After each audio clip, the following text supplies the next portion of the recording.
I do want to talk about IMSA. IMSA's coming up with Sebring next week. There's a big test there now. The FIA's WEC's testing there. So they have all the cars out there. I think even some of the IMSA cars are starting to show up this week for setup on Wednesday so they can get ready for the race stuff. But I think some of the big things there is that the IMSA has established the starting balance of performance for the remainder of the WeatherTech Sports Car Championship season ahead of next weekend's Mobile One 12 Hours of Sebring. No performance-related changes have been made to the DPI's ranks since the 10-hour enduro at Michelin Raceway at Road Atlanta, with all of the changes in the common. All the changes come in the common GTD Pro and GTD, which is the amateurs. That's where everything's happening. I think it's the Acura GT3 Evo 22 has been given a 20-kilogram weight break, but I think the Corvette and the BMW get to weigh in at a 1315 and then a 1340 respectively. So it's pretty close, but those were some of the changes. And then on the Lexus struggled a little bit. They're giving them listen to this, a 1 millimeter larger air restrictor. So that'll be, it's amazing how little adjustments make big improvements. I mean, we see that with NASCAR and the tire pressures and things like that. But this is really, they get really down there. I mean, 1 millimeter. They're in the weeds, man. They're in the weeds with them, and balance of power.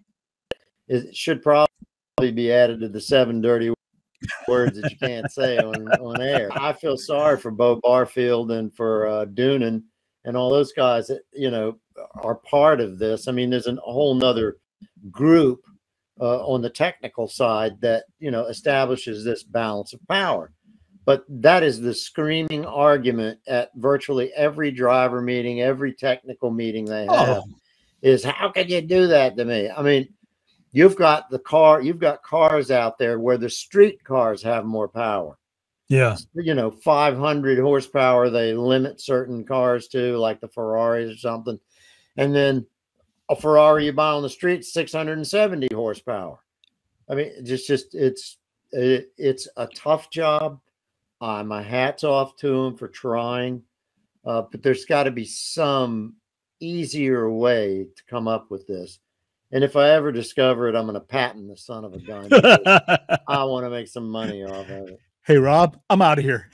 There might, I'm not even going to say it. I'm going to present this to somebody else. I just had a brainstorm. There you go. Write it down so you don't forget it, old man. I'm doing it he's doing it right now. Note to self. But seriously, these guys, it's one of those things.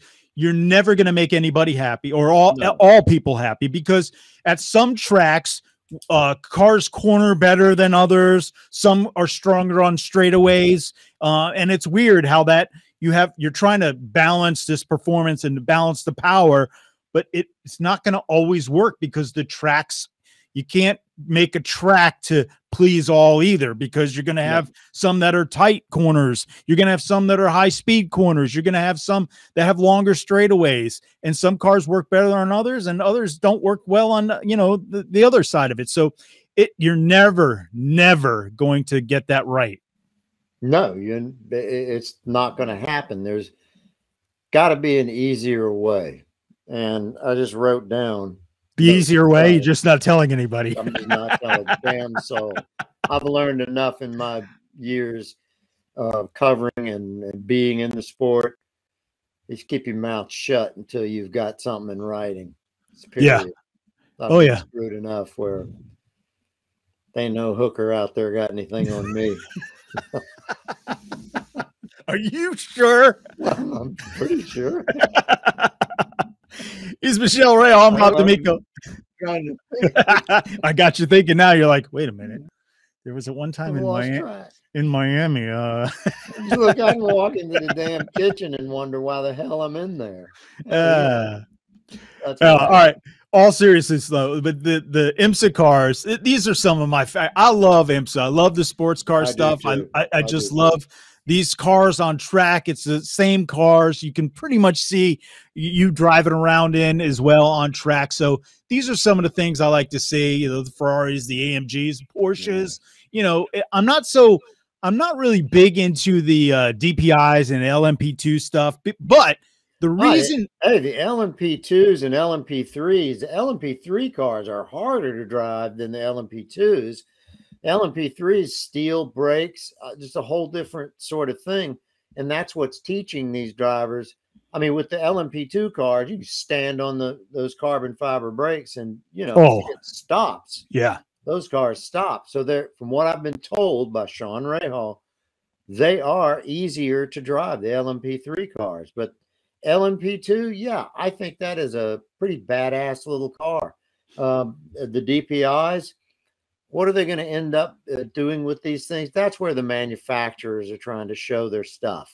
That's what I mean. DPI, right? It's important to have it because that's where the technology is tested and verified and things like that. And I think obviously it's a necessary part of racing, and you do need that.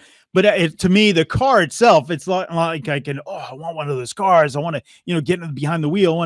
No, it's not the case. But the technology and what they're trying to do and learn for these other cars and the street cars I can get in, that's pretty cool. Yeah. No, I mean, if ever I had been given the opportunity to the GT class, would have been great. But having driven a prototype, one of the GTP cars, man, I got to go with that prototype. It just was that's a car where, coming out of the pits, you can spin out that kind of power. It's just amazing. And if anybody ever watched, and you can find it on YouTube, ever watch Fernando Alonso carve the field up at Le Mans, it is stunning.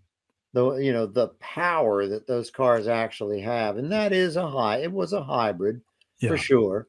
And I don't oppose the hybrids. It's the all electric. I'm just like, that was, I was just going to ask you that. Okay. So you have these new series, new cars are coming out left and right, all electric. GM's trying to go by, I think, 2034, something like that, where they're going to have all electric cars.